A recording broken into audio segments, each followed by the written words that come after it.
Hello everyone, welcome to this channel knowledge centre RKJ. दोस्तों, Bihar board class 10th का आज social science यानी सामाजिक विज्ञान का फर्स्ट शिफ्ट का एग्जाम हो चुका है और आज पूछे गए सभी ऑब्जेक्टिव को सही उत्तर के साथ देखने वाले हैं। तो आप मिलान कीजिएगा आपने कितना सही किए हैं। तो मेरे पास सेट ए है, तो अगर आपके पास कोई दूसरा सेट है तो आपको चिंता नहीं करना है। कोई जितना भी क्वेश्चन रहता है सब क्वेश्चन सेम रहता है, सिर्फ उसका नंबर चेंज रहता है। तो आप आराम से रोक करके मिलान कीजिएगा आपने कितना सही किए हैं। तो आगे बढ़ने से पहले वीडियो को एक लाइक जरूर कर दे। तो आइए दोस्तों, वीडियो को स्टार्ट करते हैं। तो पहला आपसे पूछा गया था यंग इटली की स्थापना किसने की थी। तो इसकी स्थापना की थी मेजनी ने। ऑप्शन नंबर बी इसका सही उत्तर है। तो अगला आपसे पूछा गया था वियना कांग्रेस की अध्यक्षता किसने की थी। तो इसकी अध्यक्षता की थी मेटरनिख ने। तो ऑप्शन नंबर डी इसका जो है सही उत्तर है। तो अगला आपसे पूछा गया था भारत के लिए पहला फैक्ट्री एक्ट कब पारित हुआ। तो यह पारित हुआ था 1881 में। ऑप्शन नंबर सी इसका सही उत्तर है। तो अगला आपसे पूछा गया था ब्रिटेन वुड्स सम्मेलन किस वर्ष हुआ था। तो यह सम्मेलन हुआ था 1944 में। तो ऑप्शन नंबर ए इसका जो है सही उत्तर है। तो अगला प्रश्न है हिंद स्वराज पुस्तक किसने लिखी। आपसे पूछा गया था कि हिंद स्वराज पुस्तक किसने लिखी थी। तो यह पुस्तक लिखी थी महात्मा गांधी ने। तो ऑप्शन नंबर सी इसका जो है सही उत्तर है। तो अगला आपसे पूछा गया था असहयोग आंदोलन कब शुरू हुआ था। तो यह शुरू हुआ था 1920 में। तो ऑप्शन नंबर बी इसका जो है सही उत्तर है। दोस्तों, क्वेश्चन थोड़ा सा धुंधला है तो आप जो है आवाज़ सुनिएगा और अपने मिलन कीजिएगा। तो आपसे नेक्स्ट पूछा गया था किस देश ने न्यू डील नीति लागू की थी। तो इसे लागू की थी अमेरिका ने। तो ऑप्शन नंबर बी इसका जो है सही उत्तर है।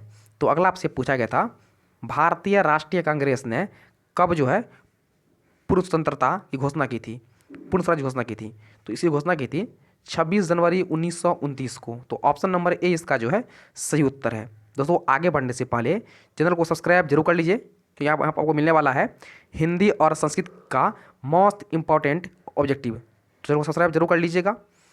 तो अगला आपसे पूछा गया था निम्न में से किस क्षेत्र को प्राथमिक क्षेत्र कहते हैं।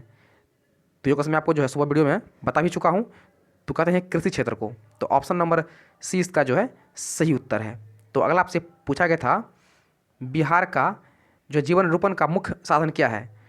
तो यह है कृषि। तो ऑप्शन नंबर ए इसका जो है सही उत्तर है। तो अगला आपसे पूछा गया था, थोड़ा सा क्वेश्चन धुंधला है, आप आज सुनिएगा। तो ये पूछा गया था कि पशुपालन एवं मत्स्य पालन किस क्षेत्र के अंग है। तो ये अंग है प्राथमिक क्षेत्र के। ऑप्शन नंबर ए इसका सही उत्तर है। तो अगला आपसे पूछा गया था स्वतंत्रता प्राप्ति के बाद भारत का मुख्य आर्थिक उद्देश्य क्या था। तो उस समय भारत का जो है मुख्य आर्थिक उद्देश्य था सभी था। ऑप्शन नंबर डी इसका जो है सही उत्तर है। ये जो तीन ऑप्शन में ये तीनों सही है। तो आपसे नेक्स्ट पूछा गया था किस शहर को जो है भारत की वित्तीय राजधानी कहते हैं। तो मुंबई को जो है भारत की वित्तीय राजधानी कहते हैं। तो ऑप्शन नंबर डी इसका जो है सही उत्तर है।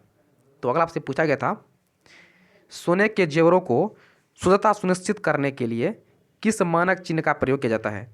तो क्या जाता है हॉलमार्क। किसका जाता है हॉलमार्क का। तो ऑप्शन नंबर सी इसका जो है सही उत्तर है हॉलमार्क का। तो नेक्स्ट आपसे पूछा गया था विश्व व्यापार संगठन की स्थापना कब हुई थी। आपसे पूछा गया था कि विश्व व्यापार संगठन की स्थापना कब हुई थी। तो इसकी स्थापना हुई थी 1995 में। तो ये क्वेश्चन भी मैं आपको जो है सुबह वाला वीडियो में बता चुका हूँ। ये क्वेश्चन मैं आपको जो है सुबह वाला वीडियो में बता चुका हूँ। तो ऑप्शन नंबर डी इसका जो है सही उत्तर है।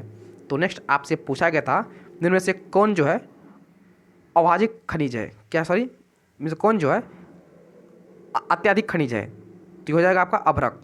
ऑप्शन नंबर सी इसका जो है सही उत्तर है। तो अगला आपसे पूछा गया था एल्युमिनियम उद्योग में किस खनिज का उपयोग होता है। तो इसमें उपयोग किया जाता है बॉक्साइट का। तो ऑप्शन नंबर डी इसका जो है सही उत्तर है। तो अगर आपसे पूछा गया था भारत की किस राज्य में खनिज तेल का सर्वाधिक भंडार है। तो इसका भंडार है असम में।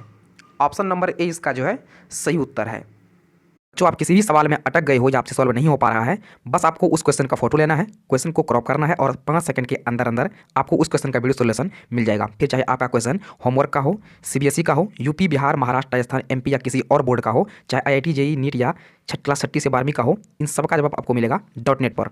या फिर कोई भी सब्जेक्ट हो, physics, chemistry, math, biology, science, आपके सभी सवालों का जवाब मिलेंगे आपको .NET ऐप पर। साथ ही .NET पर क्लास 9वीं से 12वीं के बच्चे के लिए चल रही है इंग्लिश और हिंदी मीडियम में लाइव क्लासेज, यानी अब पूरी पढ़ाई होगी .NET ऐप पर। 3 करोड़ से ज़्यादा बच्चे .NET ऐप पर पढ़ाई कर रहे हैं, तो आप भी जाइए .NET ऐप को इंस्टॉल कीजिए। तो आपसे अगला पूछा गया था, कौन सा ऊर्जा स्रोत अनवीकरणीय है? तो अनवीकरणीय है कोयला, तो ऑप्शन नंबर सी इसका जो है सही उत्तर है। तो अगला आपसे पूछा गया था कि इंदौर पलन जो है यह स्थित कहाँ पर है? तो यह स्थित है तमिलनाडु में, तो ऑप्शन नंबर सी इसका जो है सही उत्तर है। तो अगला आपसे पूछा गया था, किस नगर को जो है भारत की भेली के नाम से भी जाना जाता है? तो जाना जाता है बंगलोर को, ऑप्शन नंबर ए इसका जो है सही उत्तर है। तो अगला प्रश्न है, कांटी तापीय विद्युत परियोजना किस जिला में स्थित है? तो यह स्थित है मुजफ्फरपुर जिला में, तो ऑप्शन नंबर सी इसका जो है सही उत्तर है।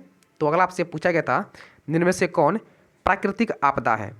तो प्राकृतिक आपदा है भूकंप, ऑप्शन नंबर सी इसका सही उत्तर है। तो अगला आपसे पूछा गया था, भारत का सबसे लोकप्रिय साधन क्या है? तो भारत का सबसे लोकप्रिय साधन है मोबाइल, तो ऑप्शन नंबर बी इसका जो है सही उत्तर है। तो अगला प्रश्न है, कोसी में बाढ़ आने का मुख्य कारण क्या है? तो इसका मुख्य कारण है अधिक वर्षा, नदी में जो है पानी जमना और हिमालय की बर्फ़ का पिघलना, तो ऑप्शन नंबर डी इसका जो है सही उत्तर है, इनमें से सभी। तो अगला आपसे पूछा गया था कि महासागर की तल्ली में होने वाले कंपन का क्या परिणाम होता है? तो इसका परिणाम होता है सुनामी, तो ऑप्शन नंबर सी इसका जो है सही उत्तर है।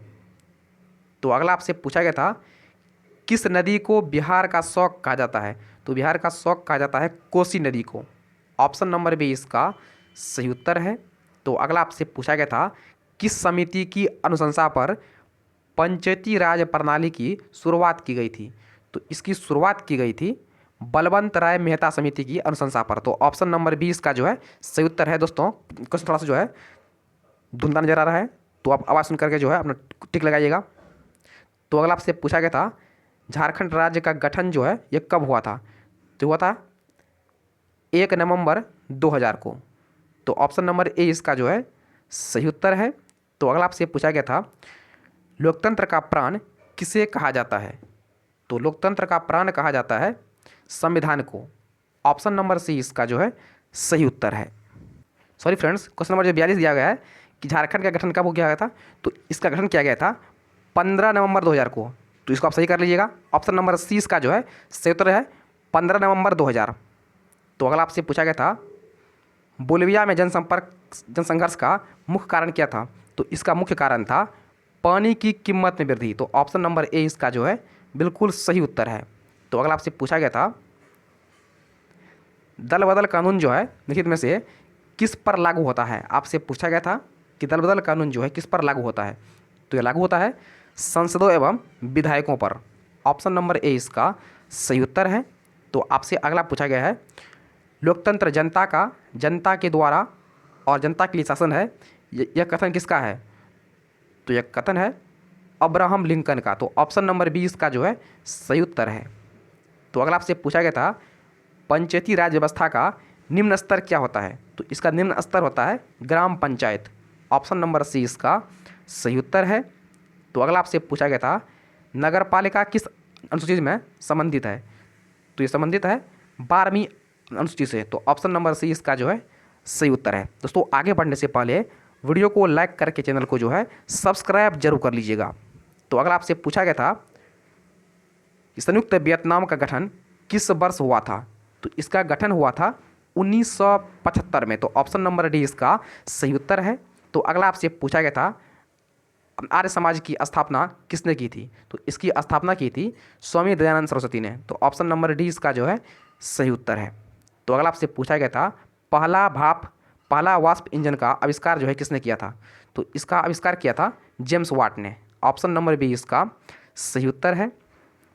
तो नेक्स्ट आपसे पूछा गया था बाल गंगाधर तिलक के भारत पत्रिका का प्रकाशन जो है किस भाषा में किया गया था। थोड़ा सा सफ़ेद दिखाई नहीं दे रहा है, तो इसका किया गया था अंग्रेजी भाषा में। तो ऑप्शन नंबर सी इसका जो है सही उत्तर है। तो नेक्स्ट आपसे पूछा गया था इनमें से सबसे अधिक कठोर जो है खनिज कौन सा है। तो यह होता है हीरा। हीरा जो है सबसे कठोर पदार्थ है। तो ऑप्शन नंबर सी इसका जो है सही उत्तर है। तो अगला आपसे पूछा गया था इनमें से किसका जो है क्वेश्चन जो है स्पष्ट दिखाई दे रहा है, तो इसका हो जाएगा ऑप्शन नंबर ए कोयला हो जाएगा आंसर। क्वेश्चन क्या आप लोग कमेंट कीजिएगा। क्वेश्चन नंबर 59 सीट का ए का। तो नेक्स्ट आपसे पूछा गया था दक्षिण भारत की नदी घाटी परियोजना है, तो यह है हीराकुंड परियोजना। यह है हीराकुंड परियोजना। तो ऑप्शन नंबर बी इसका जो है सही उत्तर है। तो अगला आपसे पूछा गया था बिहार की ताप विद्युत केंद्र कहाँ पर है। तो बिहार की ताप विद्युत केंद्र है बरौनी में। तो ऑप्शन नंबर बी इसका जो है सही उत्तर है। तो अगला आपसे पूछा गया था जूट उत्पादन में कौन सा देश विश्व में जो है अग्रणी है, यानी विश्व में नंबर 1 पर है। तो यह है भारत। ऑप्शन नंबर सी इसका सही उत्तर है। तो अगला आपसे पूछा गया था अंगोरा ऊन का स्रोत क्या है। तो अंगोरा ऊन का स्रोत है खरगोश। तो ऑप्शन नंबर सी इसका जो है बिल्कुल सही उत्तर है खरगोश। तो अगला आपसे पूछा गया था नागार्जुन सागर परियोजना जो है किस नदी पर स्थित है। तो यह स्थित है कृष्णा नदी पर। ऑप्शन नंबर बी इसका सही उत्तर है। तो अगला आपसे पूछा गया था भोपाल गैस आपदा थी, तो यह एक थी मानव जनित आपदा। ऑप्शन नंबर बी इसका सही उत्तर है। तो अगला आपसे पूछा गया था इनमें से कौन भूकंप का सर्वाधिक खतरनाक जोन है। तो सर्वाधिक खतरनाक जोन है जोन 5। ऑप्शन नंबर डी इसका सही उत्तर है। तो अगला आपसे पूछा गया था तरस के किनारे जो है क्वेश्चन नंबर जो है क्या है, थोड़ा फेस दिखाई नहीं दे रहा है, तो आप लोग कमेंट कीजिएगा। तो अगला आपसे दिया गया था सर्वाधिक खतरनाक सुखाड़ है। आपसे पूछा गया था सर्वाधिक खतरनाक सुखाड़ क्या होता है। तो यह होता है कृषि सुखाड़। तो ऑप्शन नंबर बी इसका जो है सही उत्तर है कृषि सुखाड़। तो अगला आपसे पूछा गया था आर्थिक विकास का जो अत्यधिक कारण क्या होता है। आर्थिक विकास का गैर आर्थिक कारण कौन सा है। तो इसका गैर आर्थिक कारण है मानवीय संसाधन। तो ऑप्शन नंबर डी इसका सही उत्तर है। तो अगला आपसे पूछा गया था केंद्रीय सरकारी बैंकों का गठन होता है। तो इसका गठन होता है राष्ट्रीय स्तर पर। ऑप्शन नंबर डी इसका सही उत्तर है। तो अगला आपसे पूछा गया था इनमें से कौन मिश्रित अर्थव्यवस्था को की जो है विशेषता है। तो इसकी विशेषता है निजी क्षेत्र, सार्वजनिक क्षेत्र और आर्थिक विशेषण। तो ऑप्शन नंबर डी इसका जो है सही उत्तर है इनमें से सभी। तो अगला आपसे पूछा गया था भारत सरकार ने किस आकार की जो है किस अधिकार की मौलिक अधिकार घोषित कर दिया था। तो घोषित कर दिया था प्रारंभिक शिक्षा को। तो ऑप्शन नंबर ए इसका जो है सही उत्तर है। तो अगला प्रश्न है साम्यवादी घाटी का गठन कब हुआ था। पूछा गया था कि साम्यवादी पार्टी का गठन कब हुआ था। तो इसका गठन हुआ था 1992 में। तो ऑप्शन नंबर सी इसका जो है सही उत्तर है। तो अगला आपसे पूछा गया था कि अर्थशास्त्र पुस्तक किसने लिखी थी। तो यह पुस्तक लिखी है कौटिल्य ने। तो ऑप्शन नंबर बी इसका जो है बिल्कुल सही उत्तर है। तो नेक्स्ट आपसे पूछा गया था बेल्जियम में जो है सामाजिक विभाजन का आधार क्या है। तो बेल्जियम में सामाजिक विभाजन का आधार क्या है। तो इसका आधार है भाषा। तो ऑप्शन नंबर बी इसका जो है सही उत्तर है। तो अगला प्रश्न है भारत की प्रमुख जो है सामाजिक समस्या क्या है। तो समस्या है जातिवाद, भाषावाद और संप्रदायवाद। तो ऑप्शन नंबर डी इसका सही उत्तर है इनमें से सभी। तो अगला प्रश्न है राष्ट्रीय महिला आयोग अधिनियम किस वर्ष जो है अस्तित्व में आया था। तो यह अस्तित्व में आया था 1990 में। तो ऑप्शन नंबर डी इसका जो है बिल्कुल सही उत्तर है। तो अगला प्रश्न है बिहार का प्रसिद्ध पर्व है। तो बिहार का प्रसिद्ध पर्व है छठ। ऑप्शन नंबर बी इसका सही उत्तर है। तो अगला आपसे पूछा गया था बिहार में कौन जिला जो है केला उत्पादन के लिए प्रसिद्ध है। तो इसके लिए प्रसिद्ध है हाजीपुर। ऑप्शन नंबर बी इसका सही उत्तर है। तो अगला आपसे पूछा गया था इनमें से कौन जो है बिहार जैसे कौन नदी जो है बिहार से होकर नहीं बहती है, तो बिहार से होकर नहीं बहती है गोमती। तो ऑप्शन नंबर सी इसका जो है सही उत्तर है। दोस्तों ये थे 80 क्वेश्चंस। तो वीडियो को लाइक और शेयर जरूर कीजिएगा और आपने कितना सही किए हैं नीचे कमेंट जरूर कीजिएगा। तो फिलहाल इतना ही, मिलते हैं नेक्स्ट वीडियो में, तब तक के लिए जय हिंद।